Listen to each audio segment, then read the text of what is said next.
La noche del 14 de octubre del año 2000, Ciudad de México se vestía con la energía típica de un viernes.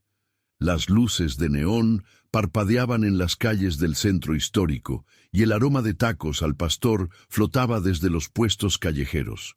4 amigas, Laura Méndez, Patricia Ruiz, Carmen Soto y Daniela Torres, caminaban entre risas por la avenida Juárez, celebrando el cumpleaños número 23 de Laura.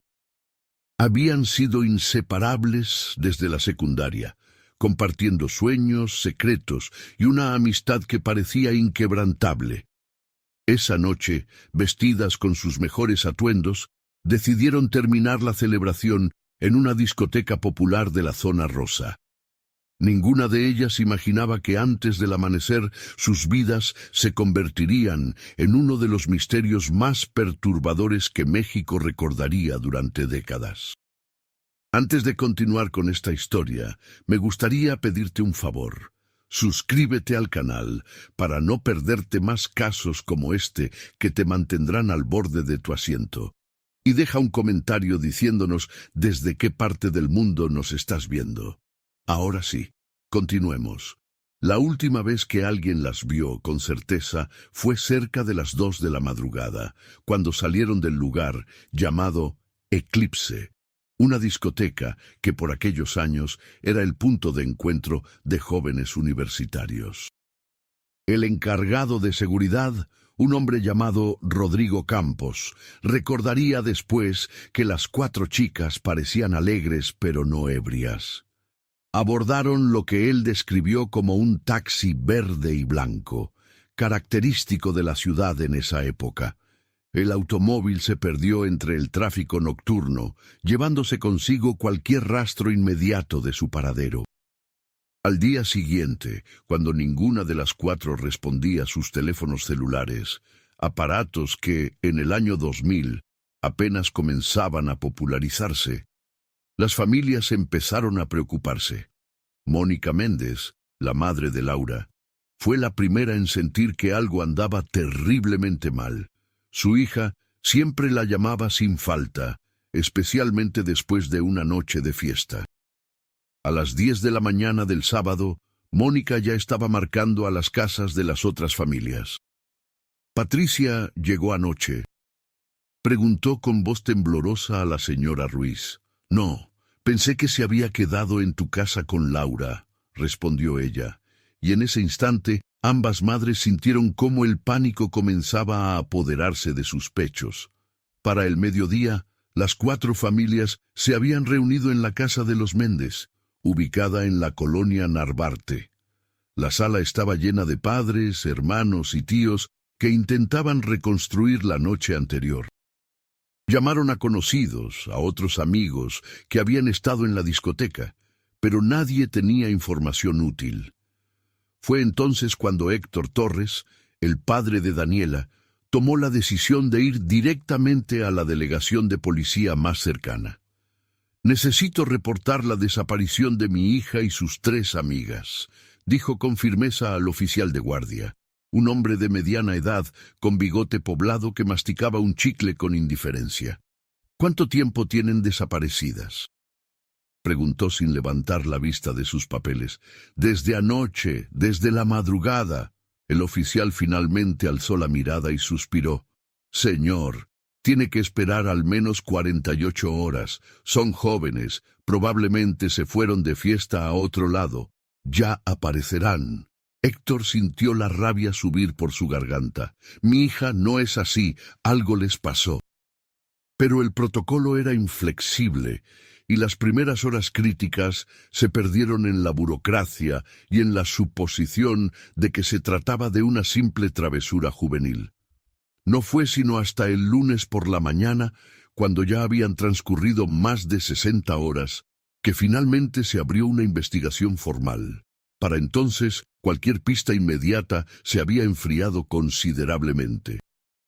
El detective asignado al caso fue Javier Santana, un veterano de la policía judicial con 20 años de experiencia y un rostro curtido por el desencanto de ver demasiadas tragedias. Santana revisó los primeros reportes con escepticismo, pero algo en la desesperación de las familias y en la total ausencia de contacto de las jóvenes le hizo sospechar que esto no era un caso ordinario. Vamos a necesitar fotografías recientes, descripciones detalladas de lo que vestían esa noche, números de teléfono, cualquier cosa que pueda ayudarnos. Instruyó a las familias reunidas en su oficina estrecha y mal iluminada. Las madres sacaron fotos de las billeteras y comenzaron a describir a sus hijas con voces quebradas. Laura era la más alta, de cabello castaño largo y ojos verdes. Patricia, pequeña y vivaz, con un lunar característico en la mejilla izquierda. Carmen, la más reservada del grupo, llevaba lentes de contacto y tenía una cicatriz apenas visible en la ceja. Daniela, la más joven de todas, apenas había cumplido 21 años y soñaba con ser arquitecta. La investigación inicial se centró en rastrear el taxi que las había recogido. Rodrigo Campos, el guardia de seguridad, trabajó con un dibujante de la policía para crear un bosquejo del conductor, pero la memoria es frágil y la imagen resultante era demasiado genérica. Un hombre de entre 30 y 40 años, complexión media, sin rasgos distintivos memorables. La búsqueda del vehículo se complicó aún más porque en el año 2000 no existían las cámaras de vigilancia que hoy inundan las ciudades, y los registros de taxis eran caóticos y fáciles de falsificar. Santana y su equipo entrevistaron a docenas de taxistas que operaban en la zona rosa esa noche, pero nadie recordaba haber recogido a 4 jóvenes. Algunos mentían por miedo a complicaciones legales, otros simplemente no prestaban atención a sus pasajeros. La investigación parecía golpear una pared tras otra. Mientras tanto, las familias no permanecieron pasivas. Mónica Méndez se convirtió en el rostro público de la búsqueda, apareciendo en noticieros locales con fotografías de las 4 chicas, rogando por información.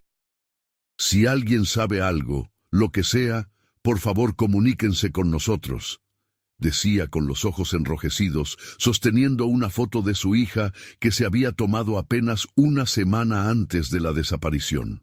Se imprimieron miles de volantes con las caras de las jóvenes y se pegaron en postes, en mercados, en estaciones del metro. La comunidad respondió con solidaridad, pero también con especulación.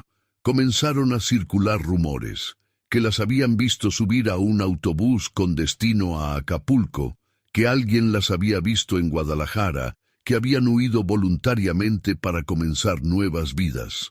Cada rumor era una puñalada para las familias, que perseguían cada pista sin importar cuán absurda sonara. A las 3 semanas de la desaparición llegó el primer avance significativo. Un hombre llamado Roberto Galván se presentó en las oficinas del detective Santana con información que había estado guardando por miedo.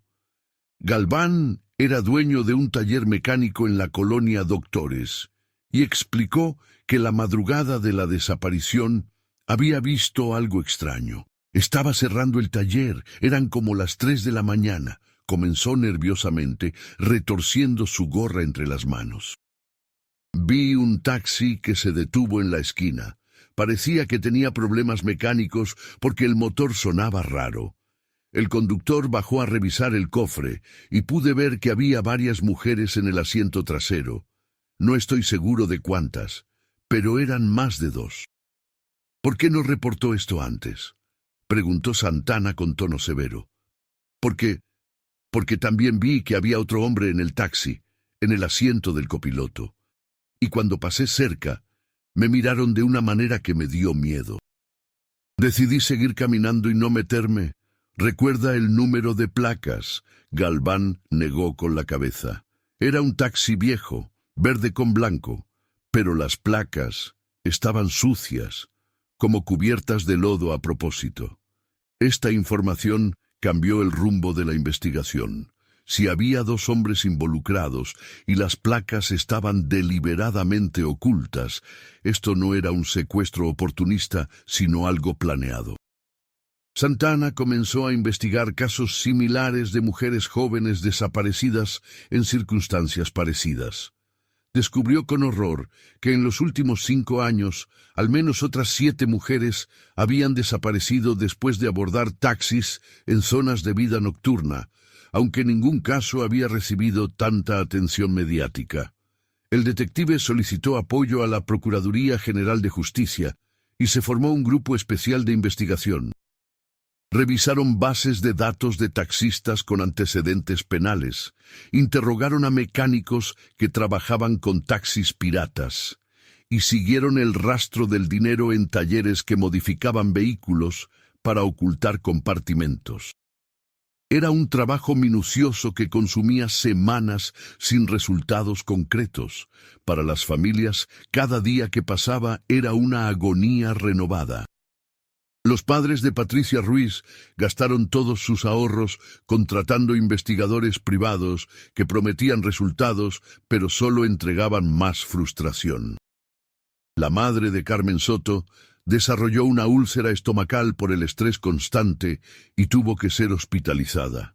El padre de Daniela comenzó a faltar al trabajo, pasando sus días recorriendo calles, mostrando fotos a cualquiera que quisiera verlas, preguntando incansablemente, ¿has visto a estas chicas? Mónica Méndez organizó marchas y plantones frente a las oficinas gubernamentales, exigiendo más recursos para la búsqueda. Su dolor se convirtió en activismo, y pronto otras familias con casos similares se unieron a su causa. Juntos formaron un colectivo llamado Madres Buscadoras, que años después se convertiría en un movimiento importante en México, aunque en ese momento apenas eran voces desesperadas clamando en el vacío institucional. Los meses se convirtieron en un año, y el año en 2. La investigación oficial comenzó a enfriarse, con menos recursos asignados y menos detectives dedicados al caso. Santana, sin embargo, no podía dejarlo ir. Guardaba las fotos de las 4 jóvenes en su escritorio y cada tanto volvía a revisar los archivos, buscando algo que hubiera pasado por alto. En el verano de 2003, casi 3 años después de la desaparición, Santana recibió una llamada anónima. Una voz masculina, distorsionada y claramente filtrada a través de algún dispositivo, le dijo: «Si quiere saber qué pasó con esas chicas, investigue las propiedades de la familia Cervantes en el Estado de México. Hay un rancho cerca de Texcoco. Busquen los cimientos de la construcción que se derrumbó en el 98». La línea se cortó antes de que Santana pudiera hacer más preguntas. Rastreó la llamada, pero provenía de un teléfono público en la terminal de autobuses del norte, imposible de identificar al usuario. Sin embargo, la pista era suficientemente específica como para investigarla. La familia Cervantes era conocida en ciertos círculos por su riqueza y sus negocios turbios relacionados con bienes raíces. El patriarca, don Esteban Cervantes, había muerto en el año 2001, y sus hijos habían heredado un imperio de propiedades dispersas por todo el estado. Santana solicitó órdenes judiciales para investigar las propiedades, pero el proceso legal se atascó en tecnicismos y en la influencia que la familia aún ejercía en ciertos círculos políticos. Frustrado por la lentitud del sistema, Santana tomó una decisión arriesgada. Una noche de septiembre, junto con 2 compañeros de confianza, viajó de manera no oficial al rancho mencionado en la llamada. La propiedad estaba abandonada, rodeada de terrenos áridos y escasa vegetación. En efecto, había restos de una construcción derribada, con vigas de metal oxidadas sobresaliendo de montículos de escombros. Los 3 detectives comenzaron a excavar con palas y barras de hierro, trabajando bajo la luz de linternas potentes. Cavaron durante horas hasta que cerca de las 3 de la madrugada, uno de los compañeros de Santana golpeó algo sólido pero no mineral. Era tela podrida. Con las manos temblorosas y el corazón acelerado, despejaron cuidadosamente la tierra y encontraron restos óseos envueltos en lo que alguna vez había sido una manta. No era un esqueleto completo, pero era suficiente para contactar inmediatamente a las autoridades oficiales. Para el amanecer, el lugar estaba acordonado y equipos forenses trabajaban meticulosamente en la excavación. En las siguientes semanas se recuperaron restos óseos de 3 individuos diferentes. Las pruebas de ADN, que en aquellos años eran más lentas y menos precisas que ahora, tardaron meses en procesarse. Los resultados llegaron en la primavera de 2004 y confirmaron las peores sospechas. Los restos pertenecían a Patricia Ruiz, Carmen Soto y Daniela Torres. Las 3 habían sido asesinadas poco después de su desaparición. Las familias que habían mantenido una pequeña esperanza durante casi 4 años se derrumbaron con la noticia. Los funerales fueron ceremonias devastadoras donde la rabia y el dolor se mezclaban en partes iguales. Pero había algo que perturbaba tanto a Santana como a las familias. Faltaba un cuerpo. Laura Méndez no estaba entre los restos encontrados. ¿Qué había sido de ella? Había corrido un destino diferente al de sus amigas. La investigación tomó un nuevo impulso. Si Laura no estaba muerta con las otras, existía la posibilidad, por remota que fuera, de que siguiera viva. Esta esperanza le dio a Mónica Méndez una razón para seguir respirando. «Mi hija está viva, lo sé en mi corazón», repetía una y otra vez, con una convicción que desafiaba toda lógica. Los hermanos Cervantes fueron interrogados exhaustivamente. Negaron cualquier conocimiento del crimen y sus abogados construyeron murallas legales alrededor de ellos. Sin evidencia directa que los vinculara a los asesinatos y con el patriarca muerto, resultaba casi imposible establecer una cadena de culpabilidad. La investigación reveló que el rancho había sido usado esporádicamente para fiestas privadas durante los años 90, eventos en los que supuestamente participaban personas de alto nivel social y político, pero nadie estaba dispuesto a testificar. Santana centró sus esfuerzos en rastrear a todos los empleados que habían trabajado para los Cervantes alrededor del año 2000. Entrevistó a jardineros, choferes, guardias de seguridad y trabajadores de la construcción. La mayoría había desaparecido o se negaba a hablar. Aquellos que aceptaban conversar lo hacían con miedo visible en sus ojos, contando historias vagas de comportamientos extraños, de gritos que se escuchaban de noche, de cuartos en el rancho que permanecían siempre cerrados. Un nombre comenzó a repetirse en varias entrevistas.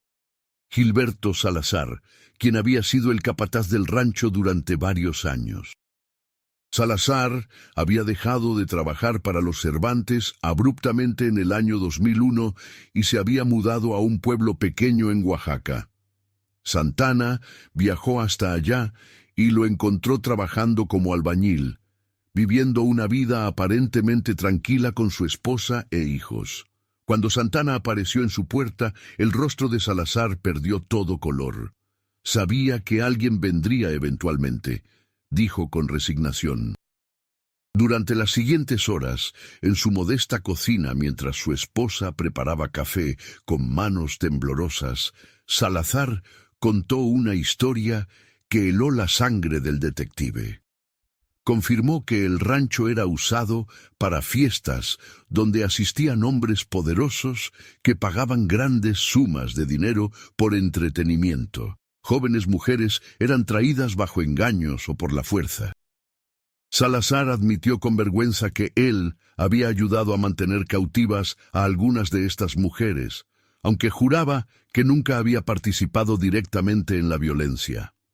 La noche del 15 de octubre del año 2000, trajeron a 4 chicas, recordó con voz quebrada. Estaban aterrorizadas. Las metieron en uno de los cuartos del sótano que yo había ayudado a construir. Durante días las mantuvieron ahí. Yo les llevaba comida, pero no podía mirarlas a los ojos. ¿Qué pasó con ellas?, le preguntó Santana, aunque temía la respuesta. Salazar cerró los ojos. Escuché disparos, 3 disparos. Después me ordenaron cavar y ayudar a enterrar los cuerpos. Eran 3 chicas, pero había una cuarta que no estaba. ¿A dónde se llevaron a la cuarta? No lo sé con certeza. Escuché a don Esteban hablar por teléfono con alguien. Decía algo sobre mandarla al norte, que allá se encarguen. Eso es todo lo que sé, lo juro por mis hijos. Esta revelación abrió una nueva línea de investigación aterradora. El norte podía significar muchas cosas, otros estados de México, o peor aún, cruzar la frontera hacia Estados Unidos. Si Laura había sido trasladada lejos del Estado de México, encontrarla sería como buscar una aguja en un pajar continental. Salazar aceptó testificar a cambio de protección para su familia y reducción de cargos. Su testimonio fue suficiente para arrestar a 2 de los hermanos Cervantes y a varios hombres que habían trabajado como sicarios para la familia. El juicio fue largo y mediático, exponiendo una red de tráfico de personas que había operado durante años con impunidad. Pero ninguno de los acusados sabía o estaba dispuesto a revelar qué había pasado exactamente con Laura Méndez. Los años siguieron pasando. Mónica Méndez nunca dejó de buscar.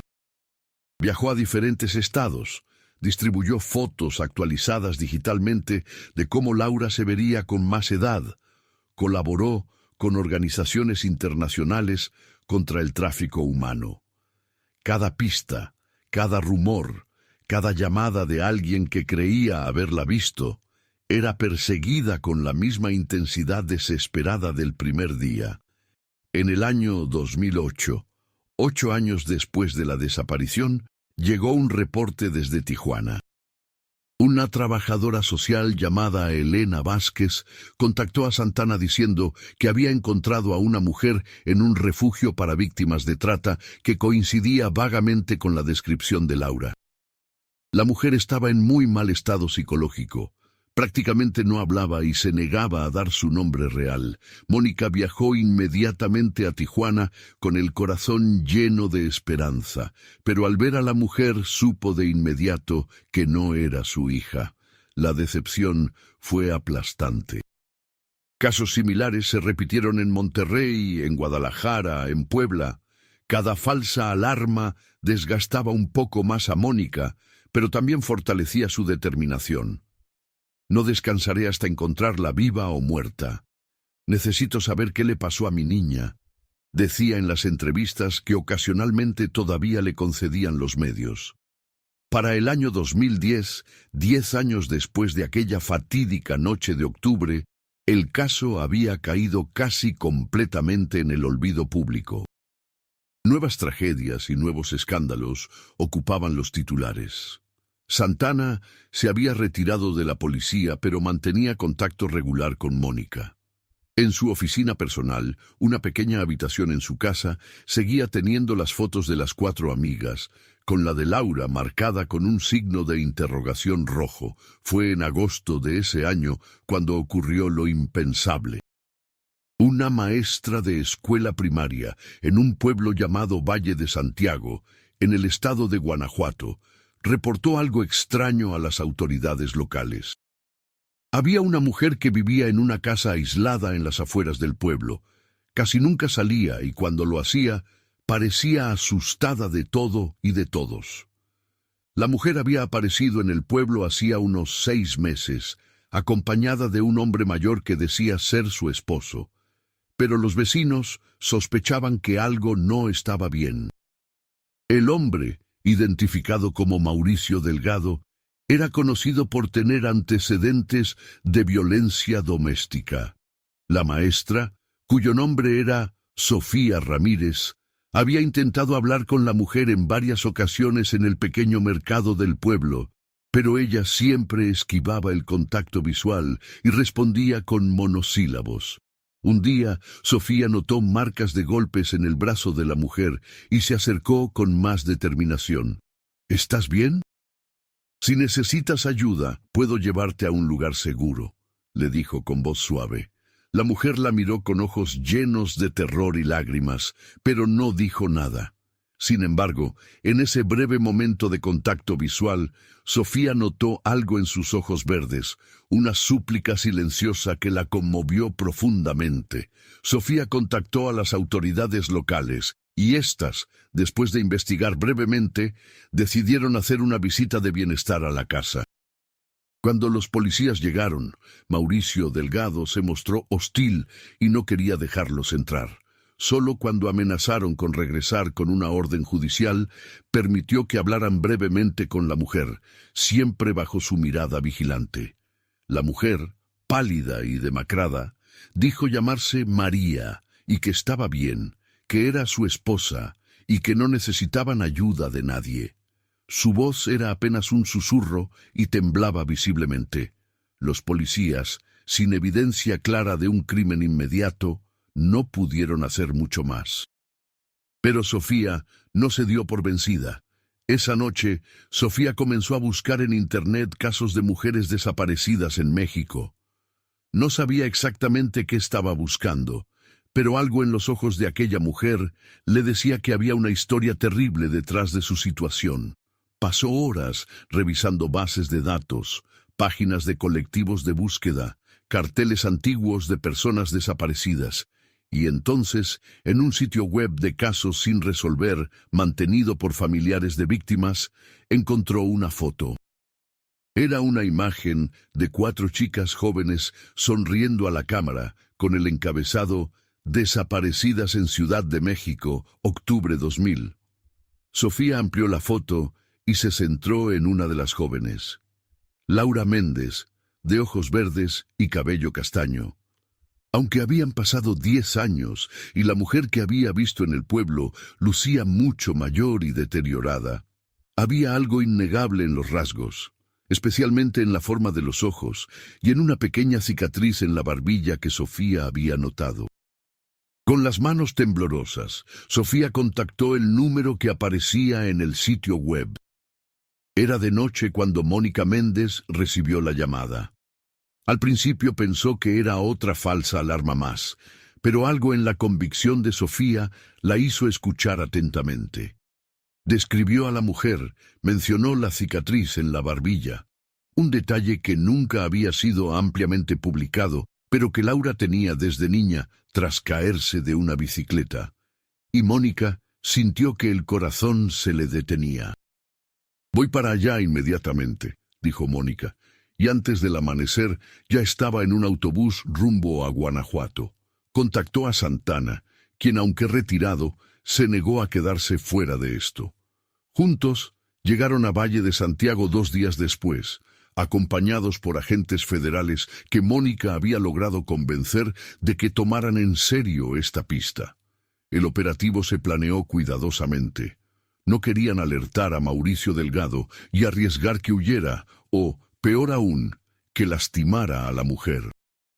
Una mañana temprano, mientras Delgado había salido supuestamente a comprar provisiones, los agentes lo seguían a distancia.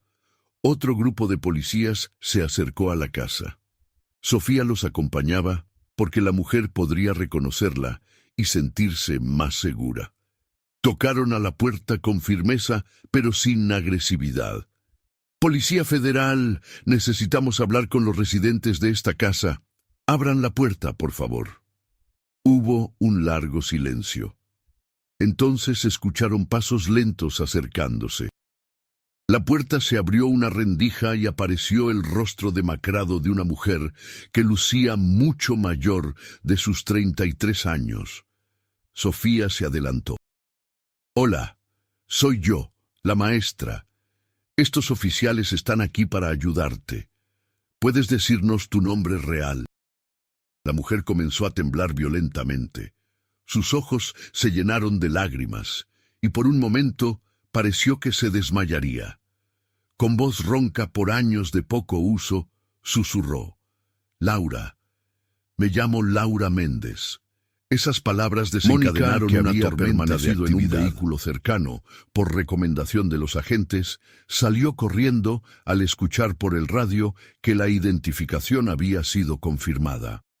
Madre e hija se encontraron en el umbral de aquella casa miserable y se abrazaron con una fuerza que parecía querer compensar 10 años de ausencia. Ambas lloraban de manera inconsolable y no había un solo ojo seco entre los presentes. Laura fue llevada inmediatamente a un hospital en la ciudad de Guanajuato para evaluación médica y psicológica. Mauricio Delgado fue arrestado cuando regresó a la casa y se encontró con la policía esperándolo. En su vehículo encontraron documentos falsos, una pistola sin registro y evidencia de que había estado involucrado en redes de tráfico humano durante años. Las semanas siguientes fueron un torbellino de exámenes médicos, entrevistas con autoridades y el comienzo de un largo proceso de terapia. Laura estaba físicamente debilitada por años de malnutrición y abuso y psicológicamente traumatizada de maneras que tomarían años, quizás décadas en sanar, pero estaba viva. Poco a poco, con el apoyo de especialistas en trauma, Laura comenzó a contar su historia. Explicó que después de que mataron a sus amigas, ella había escuchado los disparos y sabía que Patricia, Carmen y Daniela habían muerto. Fue trasladada de lugar en lugar. La mantuvieron drogada durante días o semanas. Perdió toda noción del tiempo. La vendieron a diferentes personas. Fue forzada a trabajar en situaciones que se negaba a describir con detalle y eventualmente terminó con Mauricio Delgado, quien la había mantenido cautiva bajo amenazas constantes de muerte. Me decía que si intentaba escapar o decir algo, mataría a mi familia, explicaba Laura con voz apagada en las sesiones de terapia. Después de tantos años, parte de mí dejó de creer que mi familia todavía me buscaba. Parte de mí dejó de creer que era Laura Méndez. El caso de Laura se convirtió en noticia nacional e internacional, no solo por el milagro de haberla encontrado viva después de una década, sino por lo que representaba sobre la crisis de desapariciones y tráfico de personas en México. Su historia puso rostro humano a estadísticas aterradoras y renovó el debate sobre las fallas sistemáticas en la investigación y prevención de estos crímenes. Los hermanos Cervantes, que ya estaban en prisión, enfrentaron cargos adicionales. Mauricio Delgado fue sentenciado a 40 años de prisión. La investigación de su red llevó al arresto de otras 18 personas involucradas en tráfico humano y, lamentablemente, al descubrimiento de otras víctimas que no habían tenido la suerte de Laura. Mónica Méndez, aunque devastada por lo que su hija había sufrido, finalmente encontró paz en saber que Laura estaba viva y a salvo. Durante 10 años me aferré a la esperanza cuando todos me decían que la dejara ir. Ahora sé que esa esperanza no fue en vano, dijo en una conferencia de prensa con Laura a su lado, tomada de su mano con fuerza. La recuperación de Laura fue lenta y dolorosa. Había perdido 10 años de su vida, años en los que debería haber estado terminando la universidad, comenzando una carrera, formando su propia familia. En cambio, tuvo que reaprender a confiar en las personas, a dormir sin pesadillas, a caminar por la calle sin miedo paralizante. Las familias de Patricia, Carmen y Daniela encontraron un consuelo amargo en saber la verdad sobre lo que había pasado con sus hijas, y en que los responsables finalmente enfrentaran justicia. Crearon una fundación en honor a las 3 jóvenes, dedicada a apoyar a familias de personas desaparecidas y a sobrevivientes de tráfico humano. Laura eventualmente se convirtió en vocera de sobrevivientes, aunque le tomó años encontrar la fuerza para hablar públicamente sobre su experiencia. Su testimonio ayudó a cambiar leyes y protocolos en el manejo de casos de desapariciones. Si mi historia puede ayudar a que otras familias no pasen por lo que pasó la mía, entonces todo este dolor tendrá algún sentido, decía en las conferencias donde compartía su vivencia. El detective Santana, ya anciano, encontró finalmente el cierre que había buscado durante una década. En una ceremonia emotiva, las familias le entregaron un reconocimiento por su dedicación incansable.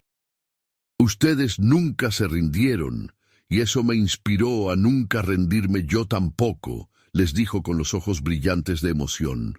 Mantuvo contacto con Laura y Mónica hasta sus últimos días, y cuando falleció en 2015, Laura asistió a su funeral y colocó flores sobre su ataúd, agradeciendo en silencio al hombre que nunca dejó de buscarla. Sofía Ramírez, la maestra cuya atención y determinación habían sido cruciales para encontrar a Laura, se convirtió en una amiga cercana de la familia. Solo hice lo que cualquier persona decente haría, insistía con modestia, pero todos sabían que su sensibilidad y persistencia habían marcado la diferencia entre vida y muerte. Los años siguieron su curso. Laura nunca pudo recuperar completamente los 10 años perdidos, pero construyó una nueva vida con la ayuda de su familia y terapeutas especializados. Estudió psicología, sintiendo que era su forma de darle significado al trauma que había sufrido.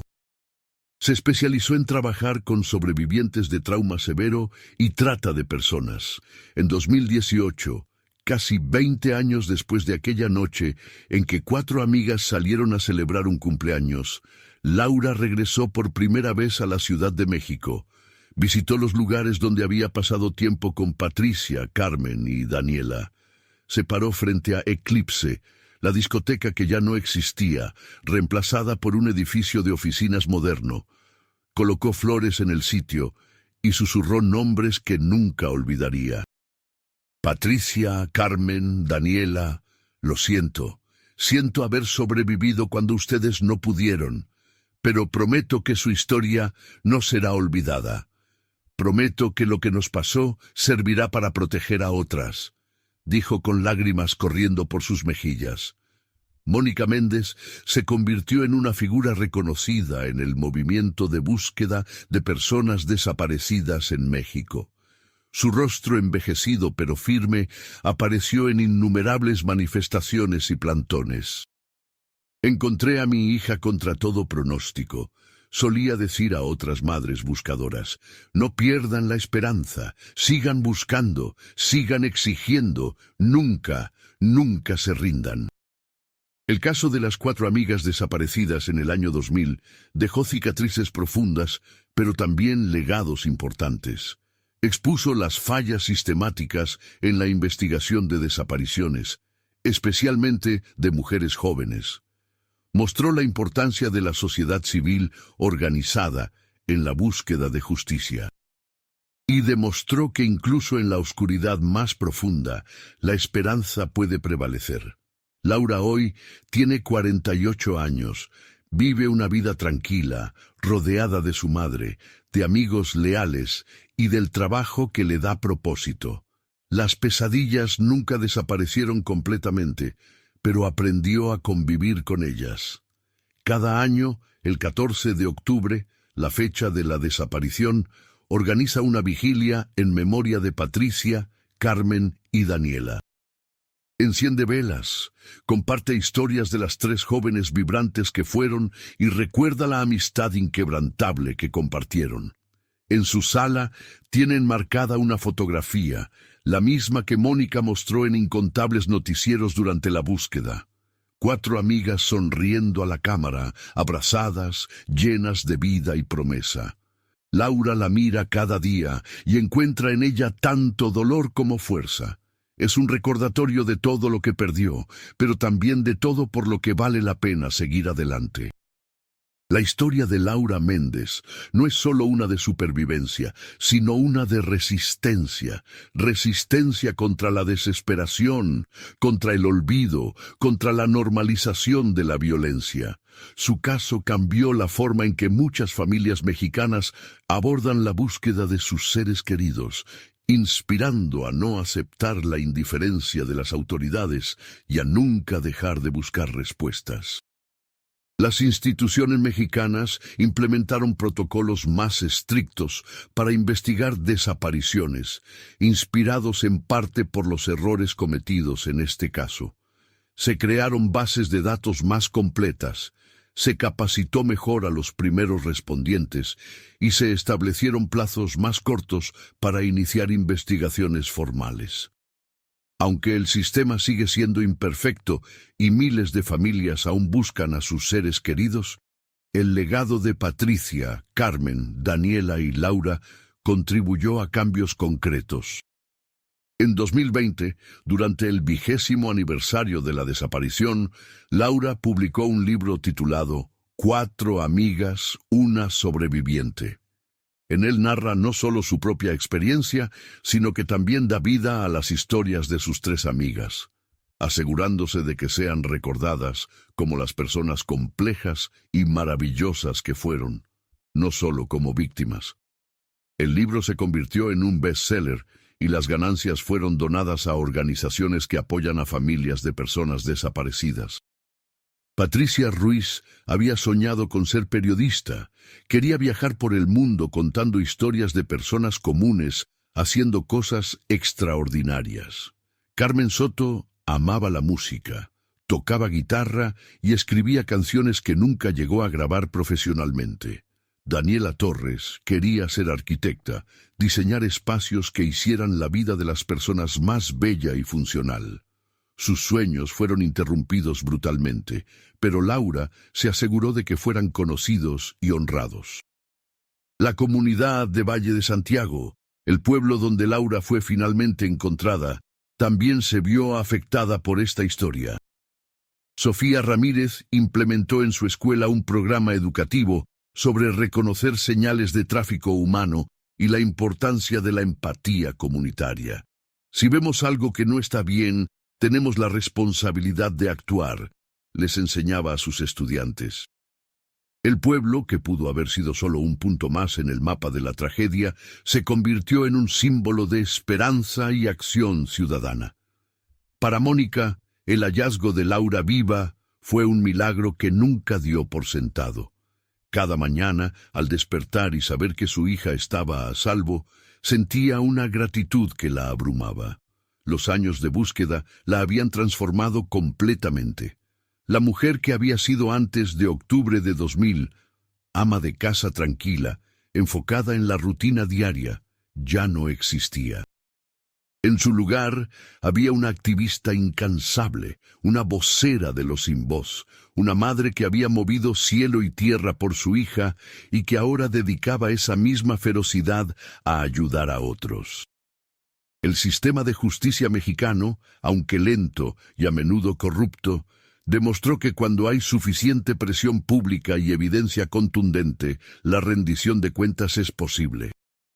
Los juicios contra los involucrados en el secuestro, esclavitud y asesinato se prolongaron durante años, pero eventualmente la mayoría de los culpables fueron sentenciados. No fue una justicia perfecta. Algunos involucrados nunca fueron identificados. Otros probablemente escaparon por conexiones políticas, pero fue más de lo que muchas familias en situaciones similares han conseguido. Laura, en sus sesiones de terapia que continuaron durante toda su vida adulta, trabajó constantemente para reconstruir su identidad. Durante 10 años había sido forzada a ser lo que otros querían que fuera, a suprimir su personalidad, sus deseos, sus opiniones. Recuperar el sentido de quién era Laura Méndez tomó años de trabajo doloroso y dedicado.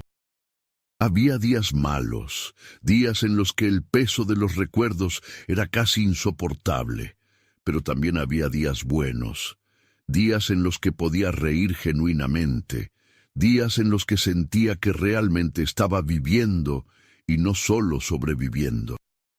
El impacto de esta historia se extendió más allá de México.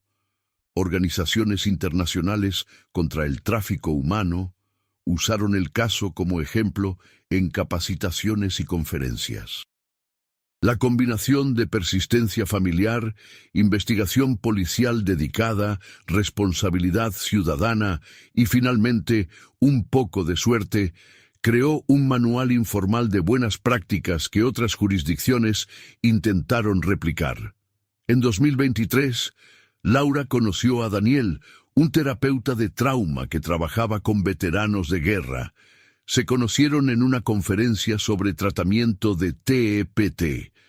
La conexión fue gradual pero profunda, basada en comprensión mutua de lo que significa llevar cicatrices invisibles. Daniel nunca intentó arreglarla ni minimizó su experiencia, simplemente la aceptó tal como era, con toda su complejidad y dolor. 2 años después, se casaron en una ceremonia pequeña, íntima, donde Mónica lloró lágrimas de alegría al ver a su hija sonreír genuinamente mientras pronunciaba sus votos. No tuvieron hijos propios. Laura sentía que las cicatrices de su pasado hacían la maternidad demasiado complicada, pero se convirtieron en mentores de jóvenes sobrevivientes de trauma, abriendo su hogar como un espacio seguro donde otros podían comenzar a sanar. Las 3 familias que perdieron a sus hijas, los Ruiz, los Soto y los Torres, mantuvieron contacto cercano con Laura y Mónica. Había una conexión dolorosa pero irrompible entre ellos, forjada en la tragedia compartida. Se reunían cada año en la fecha del aniversario, no solo para llorar, sino también para celebrar las vidas que Patricia, Carmen y Daniela habían vivido, por breves que fueran.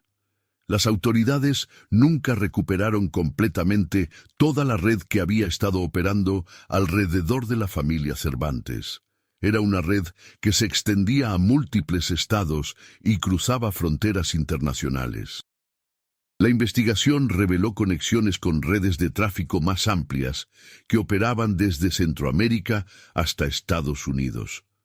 Algunos cabecillas fueron capturados, otros siguen prófugos, probablemente operando bajo nuevas identidades en otros lugares. Es una realidad frustrante, pero común en casos de crimen organizado de esta magnitud. La discoteca Eclipse, donde las 4 amigas pasaron sus últimas horas de libertad, cerró en 2005 por problemas legales no relacionados con este caso. El edificio cambió de propósito varias veces en las décadas siguientes.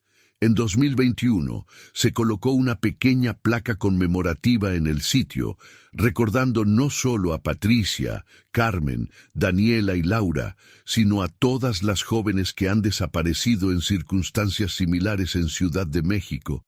La placa dice simplemente, en memoria de las desaparecidas. No olvidamos, seguimos buscando. Laura visitó esa placa durante su primera inauguración. Colocó su mano sobre los nombres de sus amigas grabados en el metal y cerró los ojos, permitiéndose recordar no solo el horror de aquella noche, sino también los años de amistad que la precedieron.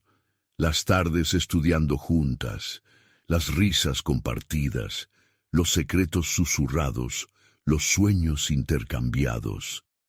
Patricia, Carmen y Daniela habían sido mucho más que víctimas de una tragedia. Habían sido personas completas, complejas, amadas.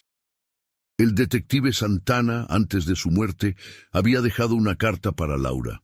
Mónica se la entregó en el funeral. En ella, el viejo detective escribía: «Laura, nunca te conocí antes de encontrarte, pero sentí que te conocía porque vi el amor de tu madre cada día durante 10 años. Ese amor nunca vaciló, nunca se rindió. Cuando te encontramos, entendí que mi carrera, con todas sus frustraciones y fracasos, había valido la pena. Gracias por sobrevivir». Gracias por ser la prueba de que la esperanza no siempre es ingenua. Vive bien, vive completamente, vive por ti y por tus amigas que no pudieron. Con admiración, Javier. Laura leyó esa carta innumerables veces, especialmente en momentos difíciles cuando las sombras del pasado amenazaban con consumirla.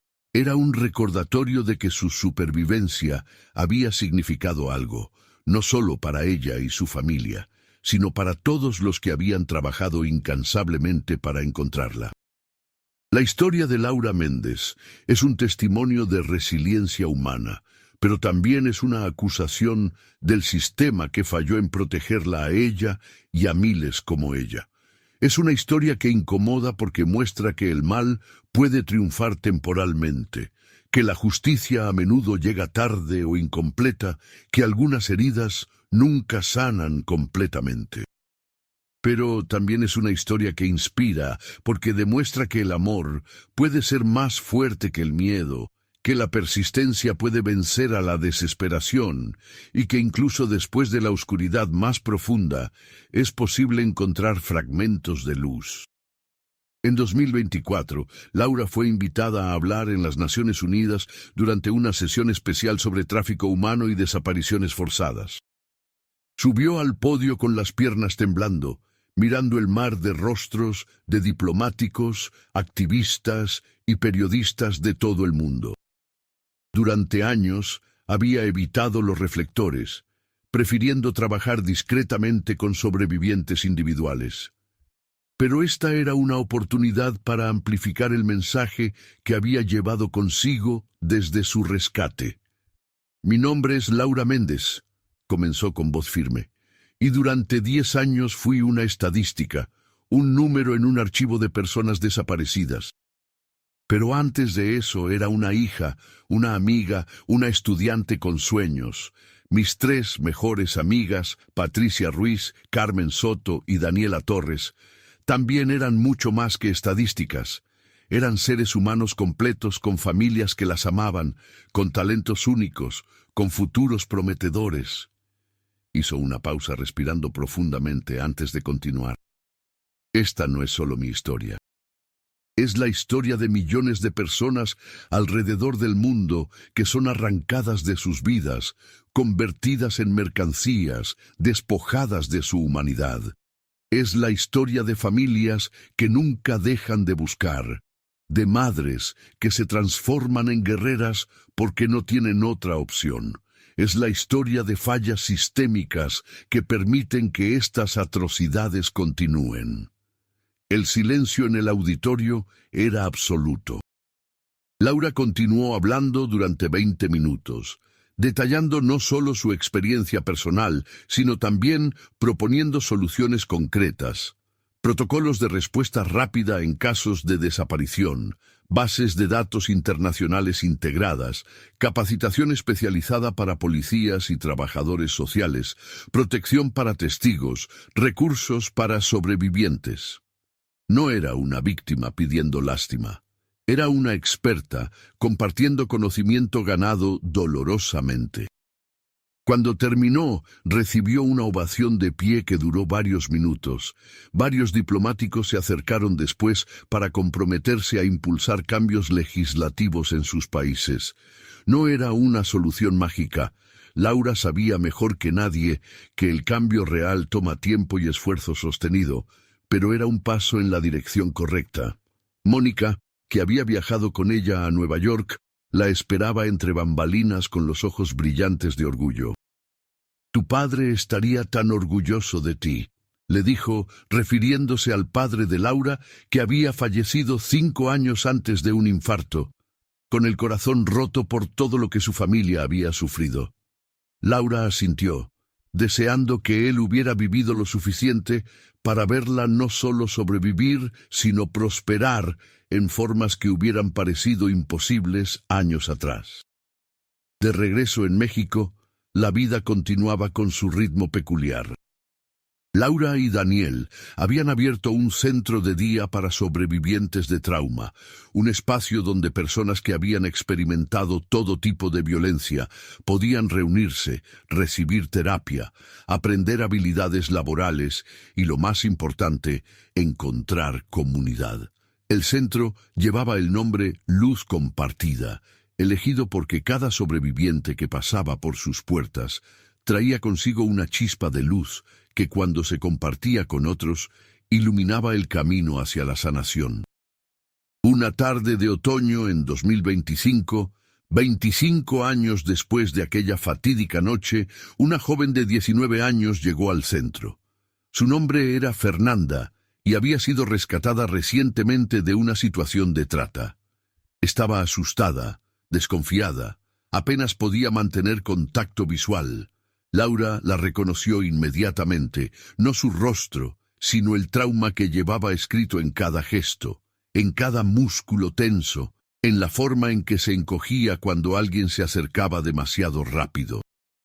Laura se sentó frente a ella a una distancia respetuosa. «Hola, Fernanda, soy Laura. Sé que estás asustada y que probablemente no confías en nadie ahora mismo. Eso está bien.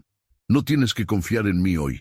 Solo quiero que sepas que este es un espacio seguro y que aquí nadie te va a presionar para que hagas nada que no quieras hacer». Fernanda la miró con ojos llenos de lágrimas y susurró: «¿De verdad va a mejorar algún día? Porque ahora mismo no puedo imaginar sentirme normal otra vez». Laura asintió con comprensión profunda. «No voy a mentirte y decirte que será fácil o rápido. El camino es largo y hay días difíciles, pero sí, puede mejorar. Yo soy la prueba viviente de eso. Y no tienes que recorrer ese camino sola. Aquí hay personas que entienden, que han pasado por cosas similares y que están del otro lado». Esa conversación fue el comienzo de un proceso de sanación para Fernanda, así como Laura había iniciado su propio proceso 25 años antes, con la ayuda de terapeutas pacientes y el amor inquebrantable de su familia. El ciclo continuaba. Sobrevivientes ayudando a otros sobrevivientes, luz compartiendo luz. Mónica, ahora una mujer de 75 años con el cabello completamente blanco, pero con un espíritu aún férreo, seguía activa en el movimiento de búsqueda. Había ayudado a otras 53 familias a encontrar a sus seres queridos a lo largo de los años, algunos vivos, otros fallecidos, pero todos con la certeza de saber finalmente qué había pasado. El no saber es lo que te mata lentamente, solía decir. Incluso la peor noticia es mejor que la incertidumbre eterna. Las 3 familias que perdieron a sus hijas organizaron ese año una ceremonia especial por el 25º aniversario. No solo fue un memorial, sino también una celebración de todo lo que se había logrado en su memoria. Anunciaron becas completas para estudios universitarios en nombre de Patricia, Carmen y Daniela, destinadas a jóvenes mujeres de escasos recursos que demostraran pasión por el periodismo, la música y la arquitectura respectivamente, los sueños que sus hijas nunca pudieron realizar. Laura dio un discurso breve pero emotivo. Patricia, Carmen y Daniela no están aquí físicamente, pero su impacto continúa. Cada vida que salvamos, cada familia que encuentra respuestas, cada ley que cambia para proteger mejor a los vulnerables, todo eso es parte de su legado. Su luz no se apagó aquella noche de octubre, fue transformada en algo que ilumina el camino para otros. Después de la ceremonia, Laura caminó sola hasta un pequeño jardín memorial que las familias habían creado años atrás. Había 3 árboles plantados allí, cada uno con una placa con el nombre de una de sus amigas.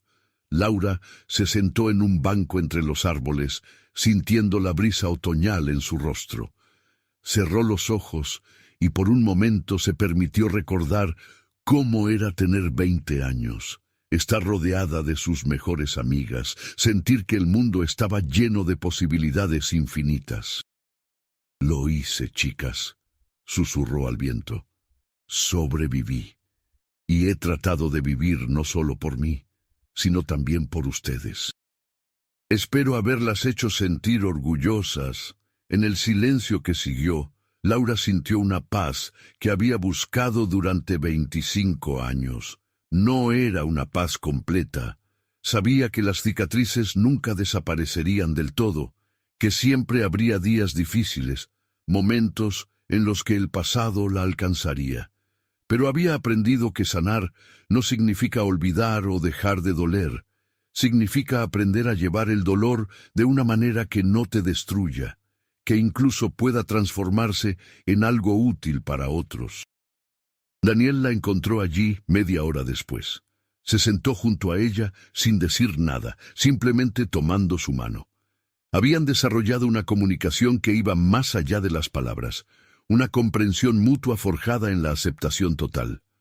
Después de un rato, Laura recostó su cabeza en su hombro.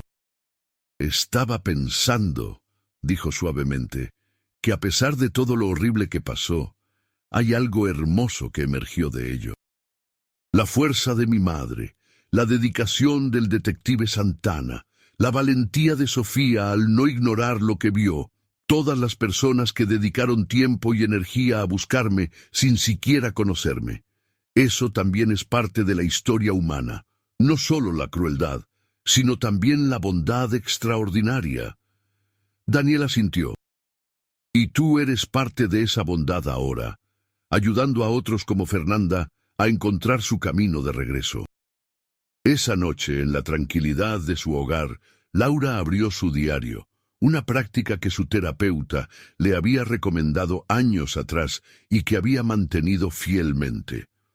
Escribió sobre el día, sobre los recuerdos que habían surgido, sobre la mezcla de dolor y esperanza que siempre acompañaba estos aniversarios. Terminó la entrada con palabras que había escrito muchas veces antes, un mantra personal. «Soy Laura Méndez. Soy una sobreviviente, pero soy mucho más que eso. Soy una hija, una esposa, una terapeuta, una amiga. He conocido la oscuridad más profunda y he encontrado luz al otro lado.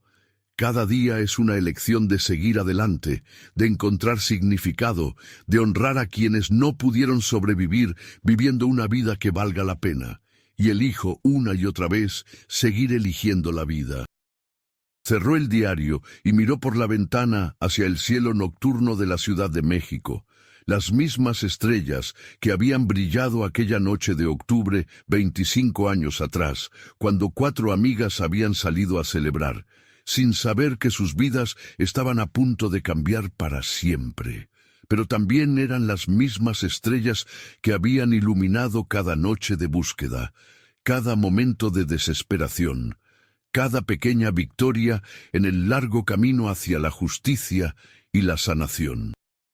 La historia de Laura Méndez, Patricia Ruiz, Carmen Soto y Daniela Torres no es solo una historia mexicana, es universal en su dolor y en su mensaje. Habla de la vulnerabilidad humana, pero también de la increíble capacidad de resistencia. Habla de sistemas que fallan, pero también de individuos que se niegan a aceptar el fracaso. Habla de pérdida devastadora, pero también de amor que trasciende incluso la muerte. Y mientras Laura se preparaba para dormir esa noche, con Daniel a su lado y la foto de 4 amigas sonrientes en su mesita de noche, llevaba consigo la certeza de que su historia, dolorosa, complicada, pero finalmente esperanzadora, continuaría inspirando y guiando a otros mucho tiempo después de que ella misma dejara este mundo. Porque las historias de supervivencia, las historias de familias que nunca se rinden, las historias de justicia finalmente alcanzada, aunque llegue tarde, esas historias necesitan ser contadas una y otra vez, para recordarnos tanto nuestra capacidad para el mal, como nuestro potencial infinito para el bien, la resistencia y el amor inquebrantable.